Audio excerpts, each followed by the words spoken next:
This story is titled, "My Girlfriend Said I Was Replaceable but later begged me to take her back because she wasn't wanted as she thought." I've been dating my girlfriend Sarah for 2 years now, and everything seemed to be going well. Or at least I thought so. We moved in together about a year ago, and honestly, it felt like the natural next step. I'm 28, she's 26, and at this stage I figured we were building something solid. Since she's still in school and doesn't work full-time, I've been covering most of the bills. I didn't mind at first. I own the house anyway, and it felt like I was helping her through a rough patch. I thought of us as a team, and I assumed that once she graduated, things would even out. No big deal, right? However, lately, things have felt off. Sarah has been going out with her friends more and more. I'm not talking about once-a-week outings. It's nearly every other night now. She doesn't invite me, and when I ask what she's up to, she gets extremely defensive, almost like I'm accusing her of something. She says she needs space and claims I'm being clingy. Clingy? I barely even see her these days. I leave for work, come home, and half the time she's either already out or getting ready to leave. When she is home, she feels distant, always glued to her phone and barely present. At first, I convinced myself that I was overthinking it. Everyone needs time to hang out with friends, right? I didn't want to be the controlling boyfriend who made everything about himself, so I gave her the space she asked for. But even after backing off, nothing improved. A few nights ago, we were having what started as a normal conversation. We were talking about relationships and loyalty when out of nowhere, she casually said, "You know, you're pretty replaceable." I froze, thinking I must have misheard her. I laughed awkwardly, hoping it was a joke, but she kept talking as if it was the most normal thing in the world, saying there were plenty of guys who'd love to be with her. I didn't know how to react. I sat there, trying to process what she had just said, while she acted like it was no big deal. When I asked her what she meant, she immediately began backtracking. "It's just a joke," she said. "Don't take it so seriously." But here's the thing. Her tone wasn't joking. You know how someone's voice changes when they're teasing? That wasn't the case. She sounded serious, like she only started backtracking because of my reaction. The rest of the night was awkward. I couldn't stop thinking about what she'd said, and she must have noticed because she kept asking if I was mad. I just told her I was tired and went to bed early. The next morning, I woke up still feeling weird about it. Who says something like that to their boyfriend, especially when there wasn't even an argument? It felt like she was trying to make me insecure on purpose, like some kind of power move. Now I'm stuck questioning everything.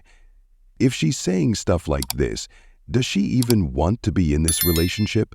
If not, why not just end it? Why play games? I've replayed the moment over and over in my mind, wondering if I misunderstood, but the more I think about it, the worse it feels. It's not just that one comment, it's everything leading up to it. The late nights out, the defensiveness, the weird vibe at home. It's like she's halfway out the door but doesn't have the courage to end things. Now I'm wondering if I should be the one to end it.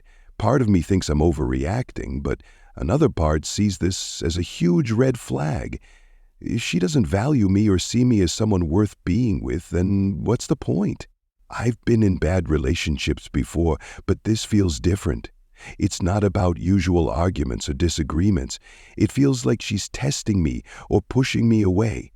I don't know if I want to stick around to see how far she'll go. I'm trying to figure out my next move.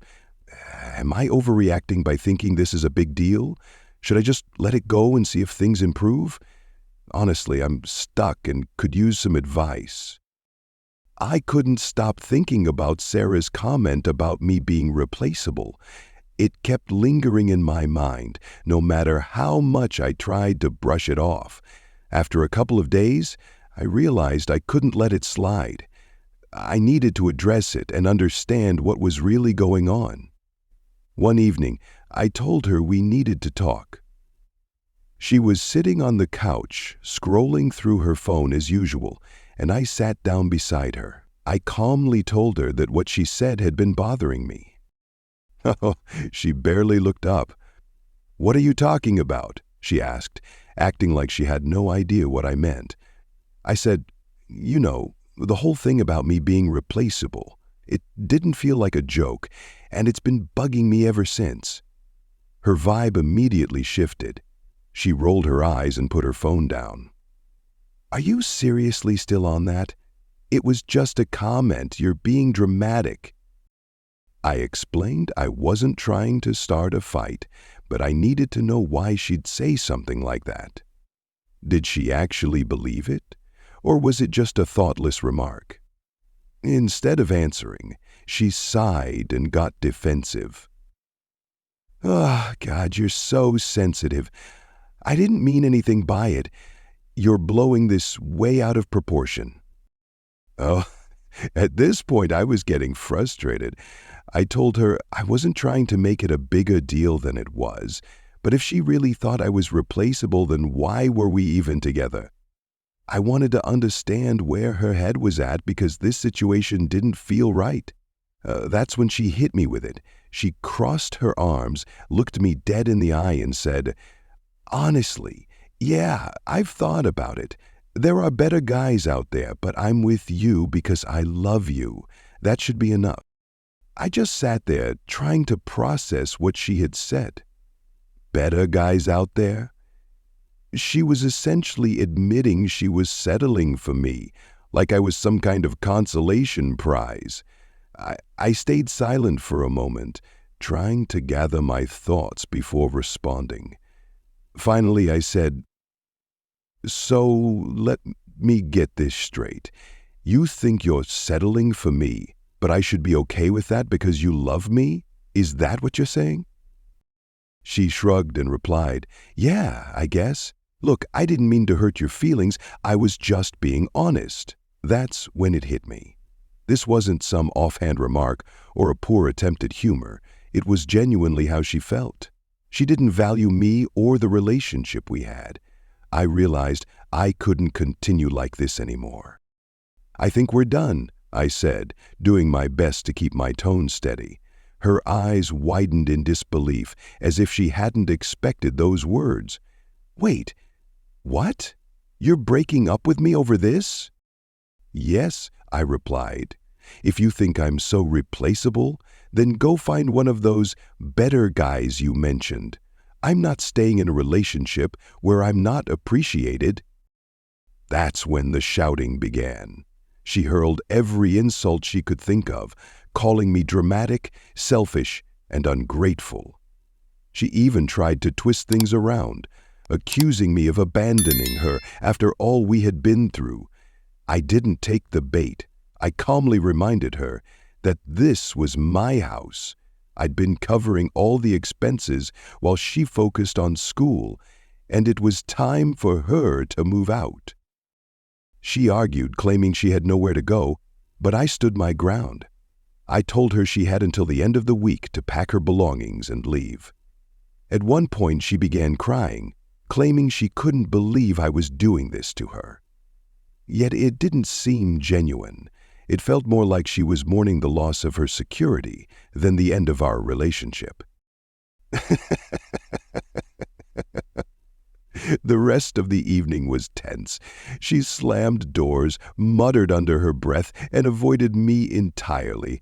I stayed in the bedroom while she camped out in the living room. By the next morning, she had started packing her things. It wasn't easy. I felt pangs of guilt, questioning if I had been too harsh or overreacted. But deep down, I knew this was the right decision. I couldn't remain in a relationship where I was treated as a placeholder. By the end of the week, she was gone. I thought I'd feel a sense of freedom, like a weight had been lifted, but instead, I just felt numb. I wasn't sure what came next, but one thing was certain. I wouldn't settle for someone who saw me as expendable. I actually started to enjoy the trip. I was second-guessing every time things happened. But Sarah moved out. I expected life to stabilize. The breakup had been messy, but I was starting to feel a sense of relief. I wasn't second-guessing my decision anymore. It felt like cutting ties with someone who didn't respect me had been the right call. Then, a few days later, I got a message that completely blindsided me. It came from one of Sarah's friends, someone I didn't know well but had seen at a few gatherings. Initially, I thought it would be another attempt to guilt trip me, maybe asking me to reconsider the breakup. But no, it was far worse. She started by saying she wasn't trying to cause drama, but felt I deserved to know the truth.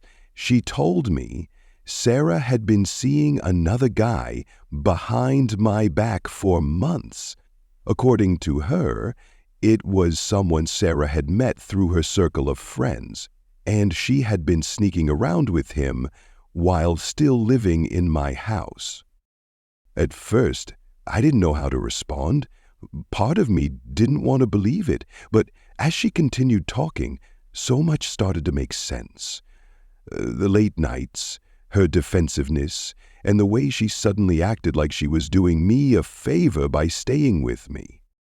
The friend even shared that after the breakup, Sarah went to this guy, expecting to move in with him, and guess what? He dumped her. Apparently, when he found out she had been living rent-free with me while secretly dating him, he wanted nothing to do with her. Everything clicked. I didn't know if I felt more betrayed, angry, or foolish for not realizing it sooner, but one thing was clear: I needed to confront Sarah. I messaged her, asking to meet. I wasn't planning to yell or make a scene. I just wanted to hear her side of the story. She agreed, and we met at a coffee shop the next day. When she arrived, she acted like nothing had happened, even smiling as if we were just two old friends catching up. I didn't waste time. I know about the other guy, I said. Her smile disappeared instantly. What are you talking about? She asked. But her voice lacked confidence. She already knew. Your friend told me everything, I replied. How long has it been going on? At first she denied it. I don't know what you're talking about. There's no one else, she claimed. But she wouldn't look me in the eye. I pulled out my phone and showed her the screenshots her friend had sent me. So are you saying this is all made up? I asked. That's when she broke down. She started stammering and trying to explain herself. Okay, fine, she admitted. Yes, I was seeing someone, but it wasn't serious. I didn't want to hurt you.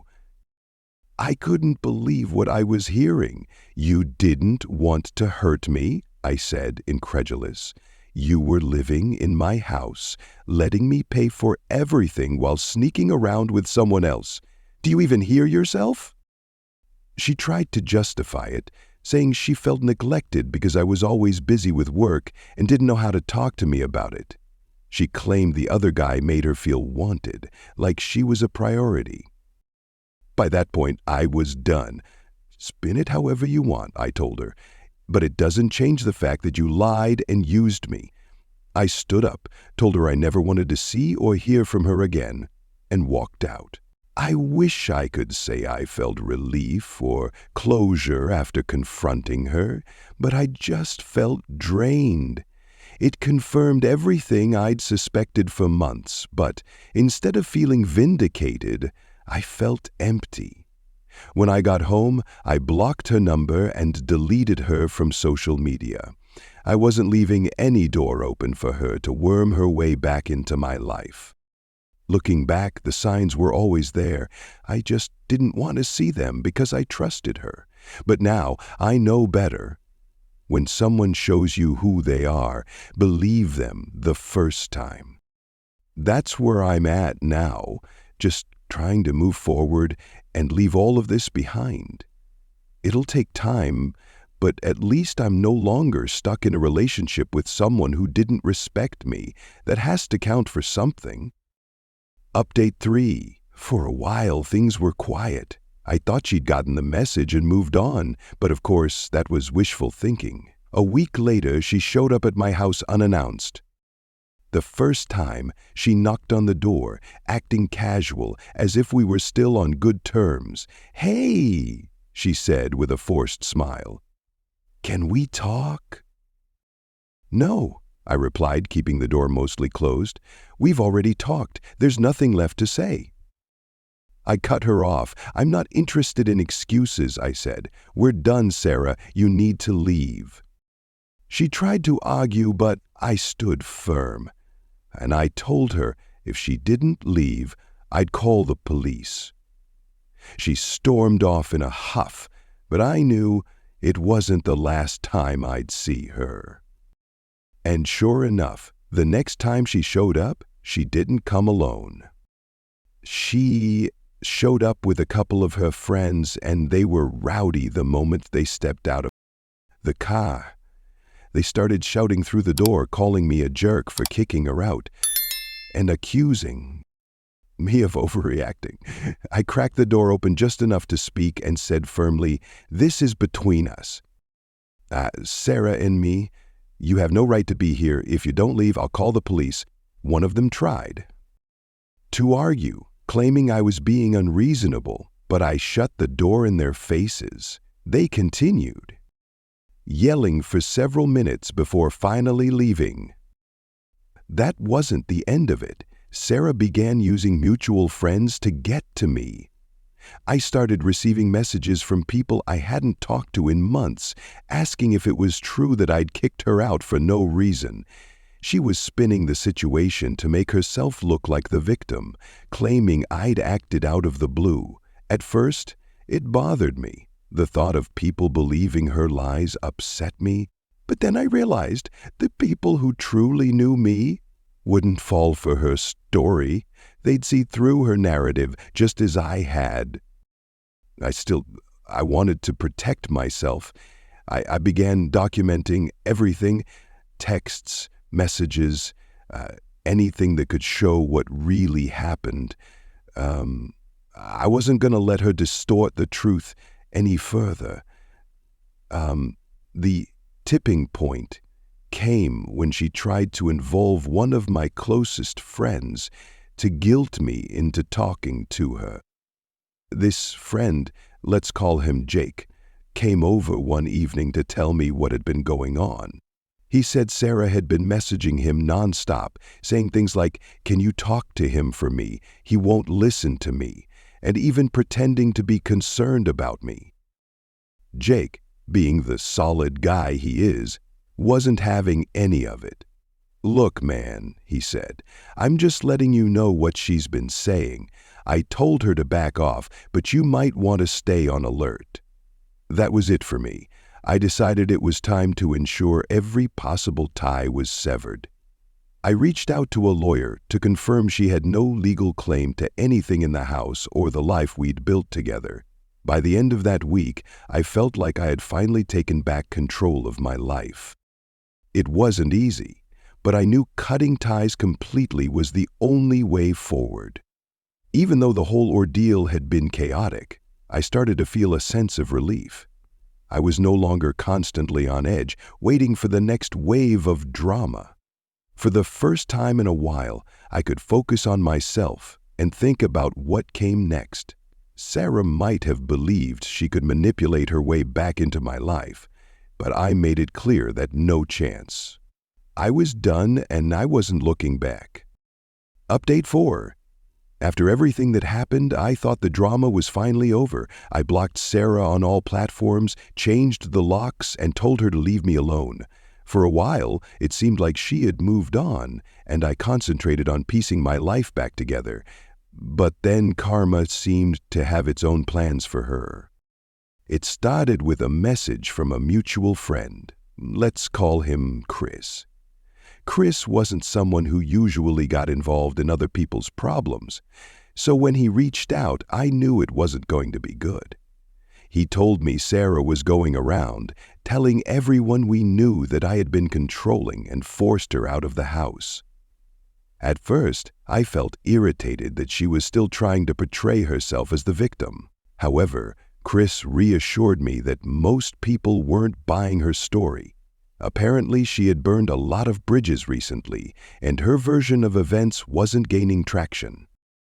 Then Chris dropped the real bombshell.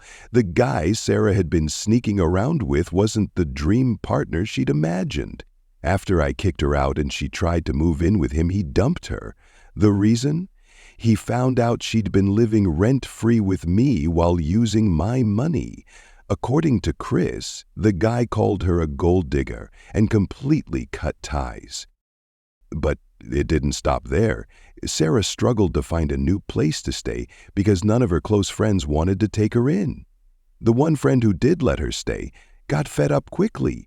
Sarah wasn't contributing to groceries, wasn't helping around the house, and constantly complained about how unfair life was. Eventually, even that friend kicked her out.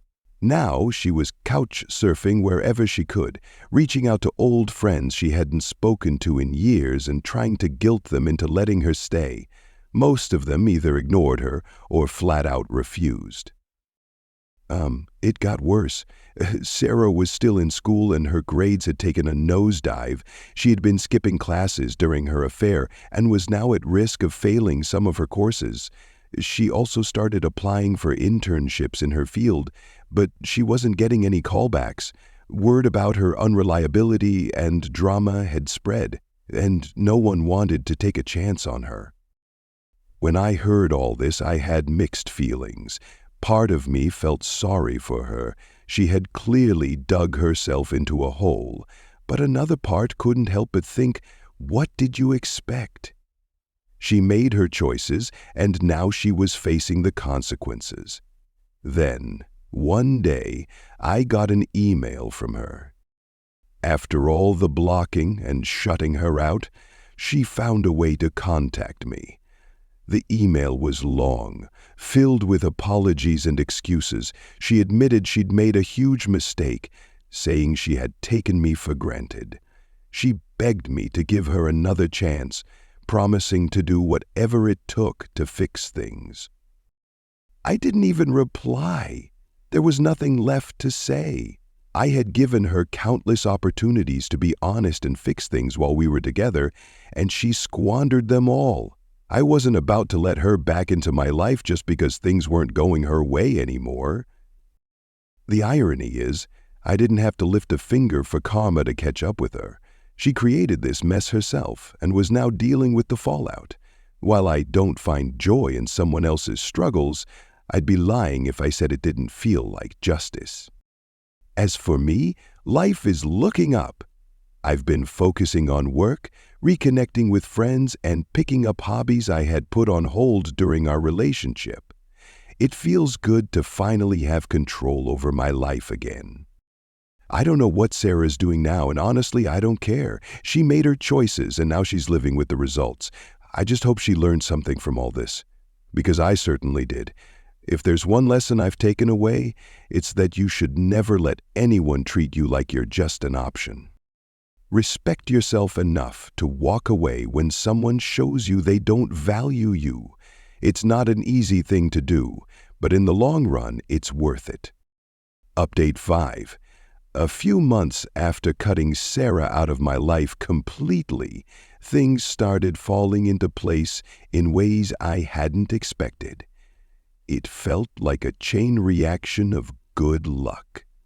Meanwhile, I heard, through mutual friends, that Sarah's life was still spiraling, and honestly, I couldn't have planned it better if I tried. First, work started going well. I got promoted with a substantial pay raise and more flexible hours. The timing couldn't have been better. Without the constant stress of Sarah and her drama, I had been channeling my energy into my job, and it was paying off. With the extra income, I began tackling long overdue upgrades to my home, new furniture, modern appliances, and even a fresh coat of paint. Everything felt like a clean slate. The highlight, though, was finally taking a trip I'd dreamed about for years. A buddy of mine, let's call him Matt, and I planned a 2-week vacation to a destination we'd always talked about visiting. It was exactly what I needed to recharge and refocus on myself. While I was thriving, Sarah's life continued to crumble. Remember her couch surfing situation? Well, it turned out she'd burned those bridges too.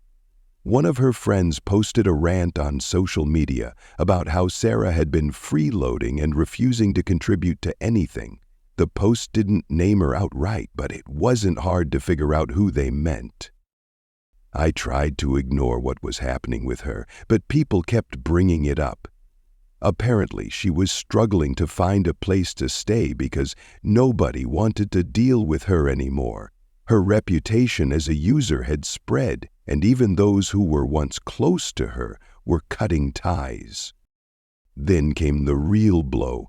Her school finally caught up with her. She failed a couple of her classes, meaning she had to retake them and pay out of pocket. That might not sound like a big deal, but since she wasn't working and had alienated everyone who might have helped her, it was a major setback. Meanwhile, my life kept improving. After returning from vacation, I started dating again. It wasn't anything serious, but it felt good to get back out there and meet new people. One of the women I went on a few dates with, let's call her Emily, was the complete opposite of Sarah. She was kind, grounded, and had her life together.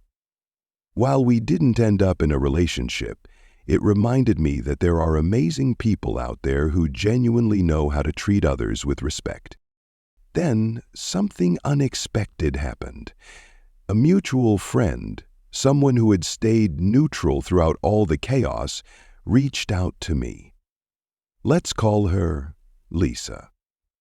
Lisa told me she had heard what Sarah had been saying about me and wanted to set the record straight. She explained that Sarah had been bad-mouthing me to anyone who would listen, but nobody was buying her behavior firsthand and sided with me instead. But here's the twist. Lisa also revealed that Sarah had tried reaching out to the guy she cheated on me with. Yes, the same guy who dumped her after our breakup. Apparently, she thought she could convince him to give her another chance, but he wasn't interested. He shut her down immediately and even told mutual friends that she was too much trouble to deal with. At this point, I couldn't help but feel a bit vindicated. I wasn't going out of my way to make her life difficult, but it was obvious that her actions were catching up with her. She had no one to blame but herself. As for me, I was thriving. I reconnected with old friends I had lost touch with during my relationship with Sarah and picked up hobbies I had neglected. I even joined a local sports league, something I'd wanted to do for years but never had the time for. The cherry on top came a few weeks ago when my boss pulled me aside and mentioned I was being considered for a leadership role at work. It was still in the early stages, but just knowing they saw potential in me was an incredible boost. It reminded me that leaving Sarah behind was one of the best decisions I'd ever made. I'd be lying if I said I never thought about Sarah during this time. Occasionally, her name would come up in conversations or on social media, but the difference now was that it didn't bother me. I wasn't angry or hurt anymore. I just felt relieved that she was no longer my concern. Looking back, it's almost amusing how things turned out. Sarah thought she could treat me as though I were disposable, like I was someone she could replace. But in the end, she's the one who ended up alone, burning bridges with everyone around her. Meanwhile, I've been building a life I can truly be proud of. Karma doesn't always work this quickly, but when it does, it's something to witness. While I don't take joy in seeing others struggle, I can't deny that this felt like the universe balancing the scales. I'm not saying my life is perfect now, but it's definitely moving in the right direction. The best part? I know I got here on my own, without anyone holding me back. If that's not a win, I don't know what is. Thanks again, Reddit, for helping me see things clearly when I needed it most. Here's to moving forward and leaving all the drama behind.